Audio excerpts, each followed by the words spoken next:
Hello everyone, I am your teacher for this question. Let me explain this question to you now. The dielectric strength of air is 3 into 10 to the power 6 volt per meter.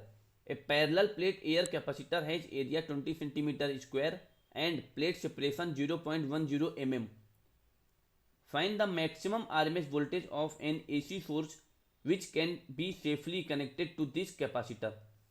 यहाँ पे air का dielectric constant हमें given है 3 into 10 to the power 6 volt पर meter और एक parallel plate capacitor है जिसका एरिया ऑफ द प्लेट है 20 centimeter square and plate separation है 0.10 mm.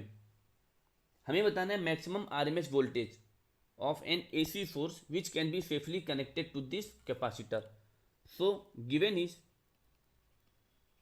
Dielectric strength of air E equals 3.0 into 10 to the power 6 volt per meter and area of the parallel plate capacitor A equals 20 centimeter square. अब इसको metre square में change कर लेते हैं because 1 centimeter equals 10 to the power minus 2 meter. तो ये हो जाएगा 20 into 10 to the power minus 4 meter square.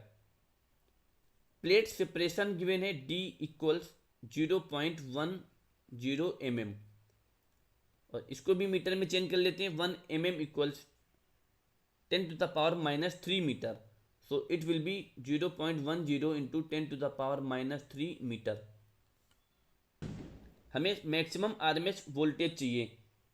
सो यहाँ पे हम पहले मैक्सिमम वोल्टेज फाइंड आउट कर लेते हैं कि मैक्सिमम वोल्टेज कितना है which can be found by a relation V equals E into D.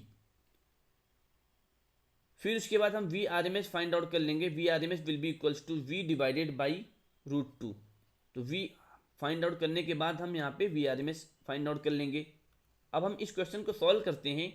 First of all we find the maximum voltage V equals E की वैल्यू पुट कर देते हैं 3 into 10 to the power 6 into D की value है 0.1 into 10 to the power minus 3. तो ये volt आ गया. इसको सिंप्लीफाई करते हैं तो ये वैल्यू आती है 300 वोल्ट. ये V आ गया. अब V आर एम एस हो जाएगा V डिवाइडेड बाई √2. तो यहाँ पे हम V की वैल्यू पुट कर दिया 300 डिवाइडेड बाई √2. तो ये इतना वोल्ट हो गया. अब हम इसको सिंप्लीफाई कर लेते हैं तो ये वैल्यू आ जाती है 212 volt. It is V R M S. So based on this discussion we can say that maximum R M S voltage equals to 212 volt. I hope you understood the explanation. Thank you.